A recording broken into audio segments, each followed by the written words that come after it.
오늘은 십자가를 지고 주님을 따르는 것, 십자가를 지고 주님을 따르는 것이라는 제목으로 함께 말씀을 나누도록 하겠습니다.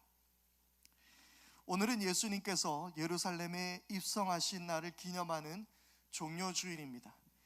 예수님께서 어린 나귀를 타고 예루살렘에 입성하실 때에 사람들이 각자 종려나무 가지를 꺾어들고 환영한 날을 기념한 그러한 날입니다. 재작년이었나요? 아니면 재재작년이었는지 기억은 안 납니다만 저희 교회가 종려주일을 기념하여서 종려나무 가지를 꺾어서 함께 흔들고 함께 예수님의 그 예루살렘 입성을 환영하는 그러한 시간을 가져왔습니다. 호산나 우리를 구원하소서 그렇게 외치면서 종려나무 가지를 그렇게 흔들었었는데요, 그날 아침에 제 아내가 종려나무 가지를 불법으로 꺾고 오기 위해서 가진 고난을 무릅쓰고 이렇게 위험을 무릅쓰고 그 가지를 꺾고 왔었는데요, 그런데 올해가 아니라 제가 그 이후로 좀 생각을 해보니까 나무를 꺾는다라는 것 자체가 그렇게 좋은 일은 아닌 것 같다라는 생각을 좀 해보게 되었습니다. 그래서 이번에 우리 재수요일에서도 우리가 종려나무를 원래 태워서 이제 이마에 재를 바르는 것이었는데,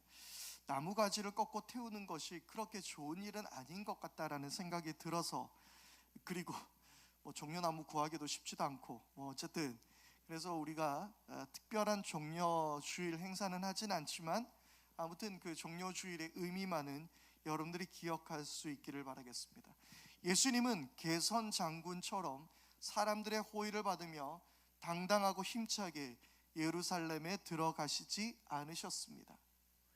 왕이 행차하신다, 다 왕 앞에 복종하고 그를 칭송하라, 누구든지 왕의 명령을 거역하는 자에게는 죽음뿐이다.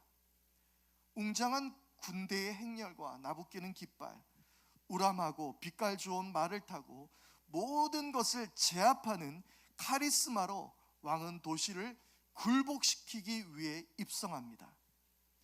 하지만 평화의 왕이신 예수 그리스도는 어린 나귀를 타고 느린 걸음으로 사람들의 눈에 시선을 맞추며 천천히 예루살렘으로 들어가셨습니다.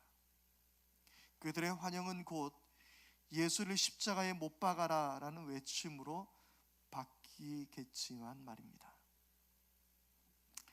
사람들은 왕으로 오신 예수님, 이스라엘을 해방시킬 메시아이신 예수님을 환영했지만 예수님의 십자가의 길은 바로 예루살렘으로 들어가던 거기서부터 이미 시작하고 있었습니다. 흐르는 시간은 예수님의 고난, 십자가의 고난이 가까워지고 있음을 알려주고 있었고, 그렇게 예수님은 십자가의 길을 매우 천천히 걸어가고 계셨습니다. 이제 사순절이 일주일 남았고요, 고난주간이 시작됩니다. 여러분들은 지난 사순절 기간을 지내면서 어떤 은혜를 경험하셨습니까? 여러분들은 어떤 예수님을 만나셨습니까? 이번 사순절 기간 동안 어떤 특별한 은혜가 있으셨습니까? 오늘 우리가 함께 읽었던 마태복음 16장의 베드로의 고백은 매우 중요한 사건입니다. 오늘 우리가 이 본문을 읽지 않았지만 이 마태복음 16장에 나와 있는 이 말씀은 중요한 구절입니다. 예수님은 빌립보의 가이사랴 지방에 이르러서 제자들에게 이렇게 물어보셨습니다. 사람들은 나를 누구로 아느냐? 빌립보의 가이사랴라는 이 도시, 그 이름에는 의미가 있습니다. 헤롯 대왕이 죽은 뒤에 헤롯의 영토가 넷으로 나뉘게 되었습니다. 그리고 그 중에 하나를 아들인 빌립이 받습니다. 우리말 성경에 분봉왕이라는 뜻은 나뉘어진 아버지의 영토 중에 하나를 다스리며 로마 황제를 섬기는 왕을 뜻하는 것이죠. 그래서 나눌 분, 그리고 봉사하고 섬긴다라는 의미의 그 봉, 그리고 왕, 그래서 분봉왕에 나누어진 그 땅 가운데서 왕을 섬기는 왕, 로마 왕을 섬기는 왕, 그것이 바로 분봉왕입니다. 분봉왕 빌립은 자기를 왕으로 임명해준 로마 황제 카이사르에 대한 그 가이사에 대한 감사의 표시로 당시 파니아스라고 불리던 지역에 로마식 도시를 건설하고 그 도시를 가이사에게 헌정하는 의미로서 빌립보의 가이사랴라는 그런 이름을 짓고 그 도시를 만들게 된 것입니다. 이곳 빌립보의 가이사랴에는 유명한 이야기가 전해져 오고 있습니다. 그 지역에 사는 사람들은 헬라 문화의 영향을 받아서 그 사람들은 판이라고 불리는 그리스 신을 섬겼습니다. 이 신은요, 상반신은 사람이고 하반신은 염소인 바로 반인 반수의 신이었습니다. 이 신은 무엇보다 목동의 신이기도 했습니다. 바로 이 빌립보의 카이사랴, 바로 그 도시는 농사와 목축에 매우 적합한 땅이었기 때문이었습니다. 혹시 여러분들 잘 아시는 팸플룻이라는 악기 아시죠? 팸플룻, 여러 개 이렇게 그 막대가 이렇게 붙어 있고, 그리고 그걸 불면 나는 팸플룻.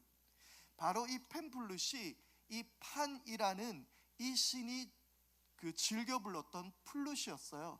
그래서 판의 플룻이라고 불리면서 우리에게 팸플룻이라고 알려진 악기이기도 합니다. 그래서 그 지역 사람들은요, 이 도시를 판을 위해서 지어진 도시라는 의미의 바로 파니아스라는 이름을 그 도시에 붙이게 되었고, 그리고 이 파니아스는 분봉왕 빌립에 의해서 빌립보의 가이사랴라는 이름으로 바뀌게 된 것입니다. 그러니까 이 지역은요, 그리스 신을 위한 도시이면서 동시에 왕을 위한 도시이기도 했습니다. 그곳에는 판을 위한 석상, 제우스의 신전, 그리고 로마 황제 아우구스투스를 위한 신전이 나란히 있었던 곳, 바로 그것이 빌립보의 가이사랴였습니다. 웅장한 도시, 바로 이곳에서 왕의 도시, 우상이 세워진 이 도시에서 예수님은 제자들에게 물어봅니다. 사람들이 나를 뭐라고 하며 너희는 나를 누구라 하느냐? 왕의 권위를 보여주는 이 땅에서 시퍼런 로마의 권력 아래에서 저 멀리 보이는 제우스의 신전과 아우구스투스 로마 황제의 신전 앞에서 예수님은 제자들에게 묻습니다. 너희는 내가 누구라고 하느냐? 누구라고 생각하느냐? 그리고 베드로는 대답합니다. 다 같이 함께 우리 개역 개정 성경에 따라서 한번 기억나시는 대로 말씀해 보시겠습니까? 베드로의 대답입니다. 시작. 주는 그리스도시요 살아계신 하나님의 아들이십니다. 아멘. 아주 멋진 대답이죠. 바로 당신이 하나님 나라를 세우실 왕, 만왕의 왕 메시아입니다. 우리를 해방시키시고 왕으로 다스리실 다윗의 자손 메시아이십니다. 무엇보다 당신은 온 세상을 창조하시고 다스리시는 하나님의 아들입니다. 왕들마다 자신이 신이 되기를 또는 혹은 자신이 신의 아들이라 주장하는 수많은 왕들이 있었습니다. 하지만 당신이야말로 참신이며 모든 왕의 왕이며 주의 주이신 여호와 하나님 그분의 아들이십니다. 베드로는 그렇게 고백한 것입니다. 그리고 예수님 말씀하셨습니다. 그렇다, 내가 하나님의 아들이며 메시아이다. 그런데 예수님의 말씀은 왕이 이제 해야 할 왕의 선언문과 전혀 다른 방향으로 말씀을 이어가고 있습니다. 그것이 바로 오늘 우리가 본문으로 함께 읽었던 21절부터의 말씀입니다. 뭐라고 이야기합니까? 그때부터, 바로 이 놀라운 고백이 있었던 그때부터, 당신이 메시아이시며 살아계신 하나님의 아들이라는 것을 밝히 보여셨던 그때 그때부터 예수님은 고난을 받고 죽으셔야 한다라는 말씀을 하신 것입니다. 그래, 내가 메시아이며 만왕의 왕이다. 그런데 너희가 생각하는 그런 왕이 아니다. 나는 반드시 죽어야만 한다. 두려움의 실체, 그 실체는 지난 주님은 나의 최고봉 시간에도 우리가 함께 보았던 것처럼, 우리가 함께 보았던 것 맞죠? 보았던 것처럼 제자들 자신들이 망하게 되는 것이 아니었습니다. 그들의 두려움은 예수님께서 패배하실지도 모른다라는 것이었습니다. 예수의 가르침과 하나님 나라 선포가 모두 수포로 돌아갈지도 모른다라는 두려움이었습니다. 왕은 어떤 사람입니까? 왕은 반드시 승리자이어야만 했습니다.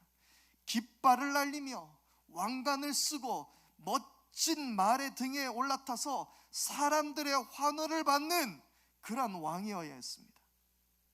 아니, 그렇지는 않더라도 최소한 싸워는 보겠다라는 결단이라도 아마 그들은 듣고 싶었을 것이었습니다. 예수님께서 메시아가 되셔서 내가 죽도록 죽음을 각오하고 로마와 싸워보겠다, 권력과 싸우겠다 하는 데까지 하다가 장렬히 전사라도 하겠다라는 것이 아니라 예수님의 말씀은 무엇입니까? 고난을 받고 죽어야 한다라고 말씀하십니다. 이게 무슨 말씀입니까? 나는 죽을지도 모른다, 나는 죽으러 왔다, 그런 것이 아니라 팀 켈러 목사님의 말을 빌리자면 나는 죽어야 한다, 내 죽음은 필연적이다, 내가 죽지 않으면 세상과 너의 삶이 새로워질 수 없다, 그렇게 말씀하신 것입니다. 예수님은 죽어야만 했습니다. 그 이유는 그래야 우리가 살기 때문입니다. 믿으십니까? 예수님은 사람들에게 핍박을 받고 사람들이 분노에 차서 그저 홧김에 죽으신 것이 아닙니다. 예수님은 법의 절차에 따라 법정 사형이라는 형을 언도받으시고 죽으신 것입니다. 우리는 여기에서 두 가지 생각을 해볼 수 있습니다. 첫째, 우리가 하나님의 법 앞에 사형 판결을 받은 죄수들이기 때문에 예수님은 십자가 사형을 받으셔야 했다는 거예요. 하나님은 화가 나시고 기분이 안 좋아서 우리를 죽이셔야 했던 것이 아닙니다. 야, 이것들 봐라, 한번 혼나봐 하고 죽이신 것이 아니에요. 하나님의 정의와 공의로운 판결 앞에서 우리는 모두가 다 사형에 해당되는 사람들인 것입니다. 성경은 이렇게 고발합니다. 로마서 1장 29절에서 32절의 말씀입니다. 사람들은 온갖 불의와 악행과 탐욕과 악의로 가득 차 있으며 시기와 살이와 분쟁과 시기와 저기로 가득 차 있으며 수근거리는 자요, 중상하는 자요, 하나님을 미워하는 자요, 불손한 자요, 오만한 자요, 자랑하는 자요, 악을 꾸미는 모략꾼이요, 부모를 거역하는 자요, 우매한 자요, 신의가 없는 자요, 무정한 자요, 무자비한 자입니다. 그들은 이와 같은 일을 하는 자들은 죽어야 마땅하다는 하나님의 공정한 법도를 알면서도 자기들만 이런 일을 하는 것이 아니라 이런 일을 저지르는 사람들을 두둔하기까지 합니다. 이와 같은 일을 하는 자는 죽어야 마땅하다는 하나님의 공정한 법도라는 것이에요. 사형에 해당되는 것입니다. 우리 모두는 법적으로는 사형입니다. 하나님의 법으로 사형입니다. 그래서 우리 대신 예수님께서 죽으시기 위해서는 예수님 역시 법으로 사형을 언도받으셔야만 했던 것입니다. 그 순간 우리의 모든 불의와 우리의 모든 죄악이 예수님에게 모두 다 넘겨지게 된 것입니다. 그리고 완전한 사랑으로 그 죄를 다 다 넘겨받으신 것이죠. 하나님의 법적인 절차로 예수를 죽이심으로 우리를 용서해 주신 것입니다. 여러분, 용서에는 늘 대가가 따른다라는 사실을 알고 계십니까? 팀 켈러 목사님의 왕의 십자가라는 책에서 이렇게 이야기합니다. 누군가가 우리에게 잘못을 저질렀을 때에 우리는 선택을 해야만 하는 것입니다. 그 잘못을 통해서 내가 온전히 그냥 손해를 보든지, 아니면 그가 나에게 남겨준 아픔을 가지고 그냥 꾹 참고 살든지, 한 가지 선택사항은 상대방에게 빚을 갚게 하는 것입니다. 예를 들어 상대방이 귀하를 빼앗거나 평판을 떨어뜨리는 것이다. 상대방이 고통받는 모습을 보며 분을 푸는 것이다. 하지만 안 갚음을 하면 상대방과 똑같은 사람으로 전락하고 만다. 점점 냉혹하고 차가운 사람으로 변해간다. 피해자에서 가해자로 변해간다. 악이 이기고 만다. 그렇다면 어떻게 해야 할까? 다른 선택사항은 용서해 주는 것이다. 하지만 진정한 용서는 결코 쉽지 않다. 불같이 일어나는 복수심을 꾹 누르면 속병이 생기기 쉽다. 용서란 고통스러운 결단이다. 내 평판은 땅에 떨어졌는데 상대방의 평판은 승승장구하는 꼴을 봐야 한다. 남이 잘못한 대가를 나 혼자 감당해야 한다. 이처럼 진정한 용서란 고통이 따른다. 예수님은 우리를 용서해 주심으로, 하나님은 우리를 용서해 주심으로 예수를 죽이시는 고통을 겪으셨던 것입니다. 둘째로, 예수님은 정당한 사형을 언도받은 것이 아니었습니다. 법이라는 장치에 의해 죽으셨지만 그분은 죄가 있으셨어요? 없으셨어요? 없으셨습니다. 그분은 정의와 진리가 아닌 권력과 압제를 추구하고 부패를 일삼는 세상 체제의 민낯을 폭로하셨던 것이었습니다. 사형 언도를 받으시고 죽으셨지만 진짜 그분에게 죄가 있으셨던 것은 아니시죠.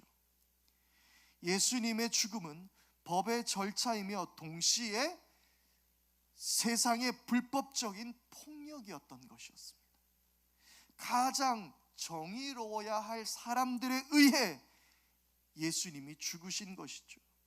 가장 정의로워야 할 사람들이 예수를 죽이는 가해자들이 된 것입니다. 성경학자 제임스 에드워즈는 이렇게 말합니다. 예수님의 순환에 대한 예언은 거대한 아이러니를 숨기고 있다. 사실 인자의 고난과 죽음은 사람들의 예상처럼 불경하고 악한 사람들의 손을 통해 이루어지지 않았다. 오히려 장로와 대제사장, 서기관들의 손을 통해 이루어졌다. 예수님은 분노한 폭도나 범죄자에 맞아 돌아가시지 않았다. 그분은 공식 영장을 통해 체포되고 지도층의 질투 속에 신문과 처형을 당하셨다. 다시 말해 유대의 사내들인 공회와 로마 법정이 예수님을 죽였다. 사회적으로 가장 정직하고 정의로워야 할 그 기관에 의해서 예수님은 죽으셨던 것입니다. 예수님의 십자가 사형은 바로 불의한 세상을 드러내는 하나의 증거가 되셨던 것이죠. 그렇게 예수님은 죽으셔야만 했습니다. 그러기에 그렇게 죽으셔야 한다고 말씀하셨기에 베드로의 항변은 이러한 일들을 거부하려는 것입니다. 주님, 안 됩니다. 이런 일이 주님께 일어나서는 절대 안 됩니다 라고 말한 베드로에게는 어쩌면 두 가지의 생각이 있었을 것입니다. 첫째는 예수님을 향한 사랑과 그 열심이었습니다. 하나님께서 예수님을 죽기까지 그렇게 내버려 두시지 않으실 거예요. 하나님이 지켜주실 것이며 내가 무슨 일이 있더라도 끝까지 예수님을 지키겠습니다. 이런 베드로의 말은 예수님의 잡히시던 날에 그 밤의 상황들을 좀 이해할 수 있게 해주는 것 같습니다. 그리고 베드로의 둘째 마음입니다. 왕이라면 그러면 안 되는 것이었습니다. 그렇습니다. 그게 상식이에요. 왕이라면 승리자가 되어야만 했습니다. 또한 자신의 미래에 대한 불안과 자신의 기대가 수포로 돌아갈 것이었기 때문입니다. 그는 곧 왕의 나라에서 왕의 수제자, 왕의 최측근, 이제 그에게 따라다닐 그의 명함과도 같은 명칭들이었지 않겠습니까? 그런데 예수님이 죽으셔야 한다니요. 여러분, 베드로의 생각이 그렇게 잘못된 것입니까? 아니, 예수님께 사탄이라는 말을 들을 정도로 그는 그렇게 형편없는 대답을 했습니까? 여기에 나는 그렇게 대답 안 했을 것 같아요. 나는 아니라고 말할 사람들이 있을까요? 베드로는 방금 전 예수님은 그리스도시요 살아계신 하나님의 아들이십니다라고 그렇게 말을 했는데 갑자기 그 말이 맞다라고 말씀하시더니 죽어야 한다니요. 이게 도대체 무슨 말입니까? 그리고 바로 그러한 제자들에게, 아니 예수님의 대답이 뭐지? 왕인데 죽으셔야 한다니, 메시아인데 죽어야 한다니. 그 제자들을 향해 말씀하셨습니다. 그때에, 24절, 그때에, 그렇게 두려워하는 그때에 예수님께는 결코 그런 일이 일어날 것이지 않을 겁니다 라고 대답하는 바로 그때에 예수님은 이렇게 말씀하셨습니다. 누구든지 나를 따라오려거든 자기를 부인하고 십자가를 지고 나를 따라오너라. 나는 너희가 말하는 그런 왕이 아니다. 나는 십자가를 지고 가는 왕이다. 그러니 나를 따르려거든 너희도 같이 십자가를 지고 나를 따라야 한다. 제자들은, 이스라엘 백성들은 수없이 십자가에서 사형을 언도받고 죽은 사람들을 보았을 것입니다. 십자가는요, 공포 정치를 잘 보여줍니다. 마치 인민재판을 하고 공개 처형을 하는 북한의 가혹하고 공포스러운 권력의 실체를 보여주는 것과 같은 장치입니다. 십자가는 이렇게 말하고 있는 거예요. 다들 말 안 들으면 이렇게 비참하고 처참하고 잔인하게 죽는 거야. 그러니 조심해.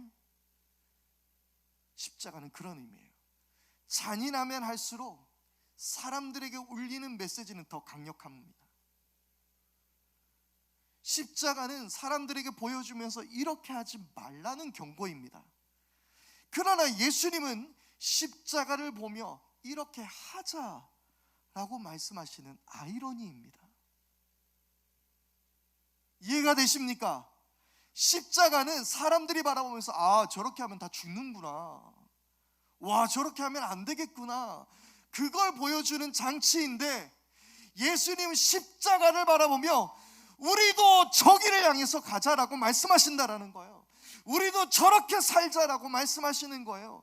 그분을 따르는 것이 어떤 대가를 치러야 하는지, 우리는 이 세상을 어떻게 살아내야 하는지 저 십자가가 우리에게 보여주고 있는 것입니다. 찬송의 가사입니다. 내 주를 가까이 하게 하면 십자가 짐 같은 고생이다. 내 주를 가까이 하는 건요, 십자가 지는 고생이래요. 여러분은 정말 십자가를 지시고 주님을 따르고 있습니까? 여러분 정말 그렇습니까? 주를 위해 산다라는 것이 무슨 의미입니까? 선교사가 되거나 목회자가 되거나 사역자가 되거나 직업을 포기하고 복음을 전하러 간다라는 그런 의미입니까? 교회 봉사를 하거나 성경을 하루에 몇 장을 읽고 기도를 몇 시간 하고 전도를 몇 명을 하고 유튜브에서 말씀을 많이 듣고 찬양을 많이 하고 새벽 영상도 빠짐없이 챙겨보고 그리고 때로는 사순절에 금식도 하고, 이것이 주를 위해 사는 것, 십자가를 지고 사는 것입니까? 아닙니다. 아닙니다. 내 삶 속에서 이 세상의 법칙, 이 세상의 욕망, 이 세상의 자랑, 이 모든 것들이 말씀과 부딪히게 될 때 그것을 이겨내고 말씀 앞에 순종하며 사는 삶, 단순히 착하고 선하게 사는 삶이 아니라 말씀이 나를 지배하고 하나님의 임재로 내 삶을 덮으며 사는 삶, 바로 그것이 주를 위해 사는 삶인 줄 믿으시기 바랍니다. 저는 이번 사순절 동안요, 하나님께 새로운 은혜 주시기를 간구했습니다. 더욱이 이번 사순절이 시작되면서요, 에베소서 강해도 이제 우리는 어떻게 삽시다, 이런 데 초점이 맞춰져 있었어요. 새벽에는 주님은 나의 최고봉, 이 시간을 통해서 우리는 최고의 하나님께 우리 최선의 것을 드립시다, 그렇게 이야기하면서 어떻게 헌신하고 살아야 하는지, 우리는 어떻게 순종하고 살아야 하는지, 그리고 또 저녁에는 사순절 묵상은 계속 이제 우리의 겟세마네를 넘어갑시다. 계속 이거 뭔가를 자꾸 하자, 뭔가 헌신하자, 뭔가 희생하자. 솔직히 부담이 되었습니다. 여러분, 전하는 저도요 부담이 되고 피곤한데 듣는 여러분들이 얼마나 이게 어렵고 피곤하겠습니까? 그런 생각을 몇 번을 했습니다. 그러면서 저는 계속해서 하나님께, 하나님, 왜 올해 2022년 사순절에는 저에게 특별한 은혜, 특별한 메시지를 주시지 않습니까? 원망도 많이 했습니다. 왜 성도들과 함께 나누어야 할 그런 은혜로운 그런 이야기들, 왜 그런 메시지가 오늘 2022년 오늘을 살아가는 저에게 특별히 주시지 않습니까? 그런데 어느 날 새벽에 기도할 때 깨닫게 되었습니다. 그날도 마찬가지로 하나님, 은혜가 필요합니다. 이 사순절 기간 동안 특별한 은혜를 부어주십시오 라고 간구하고 있는데 갑자기 저에게 울리는 하나님의 말씀이 있었습니다. 너는 날 사랑하느냐?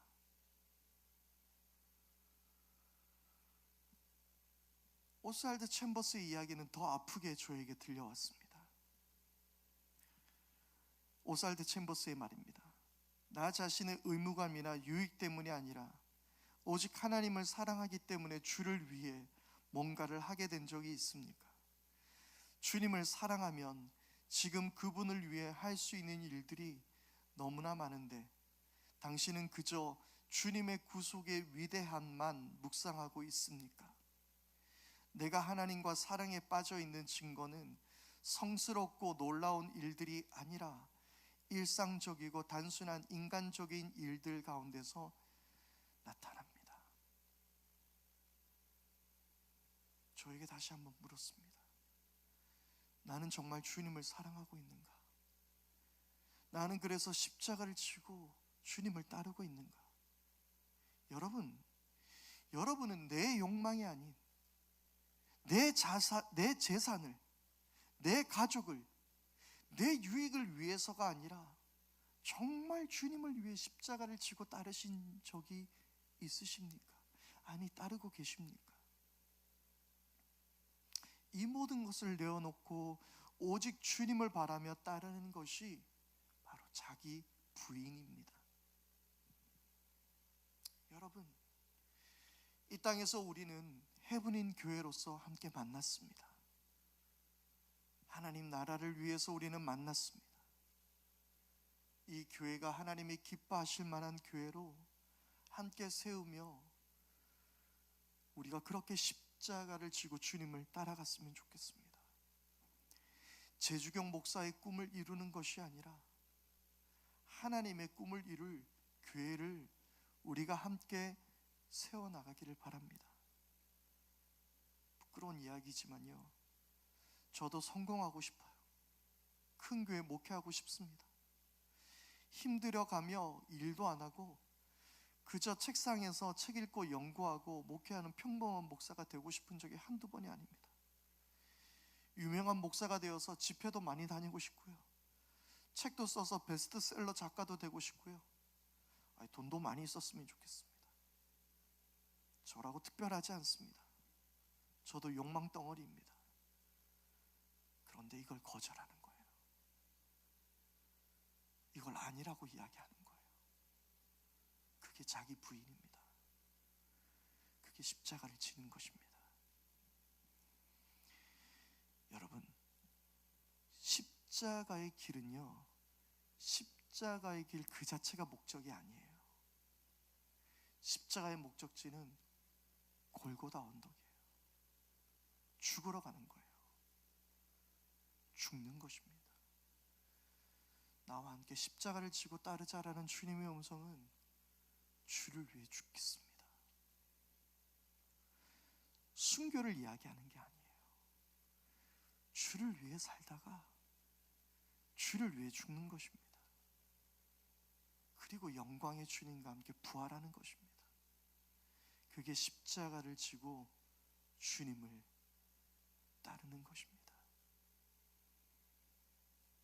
오늘 종료주일 예루살렘의 입성을 시작으로 이미 십자가의 길을 천천히 걸어가시고 계셨던 예수의 발걸음 따라 우리도 주와 함께 그 걸음 따라갈 수 있게 되기를 바랍니다. 그렇게 살아냅시다.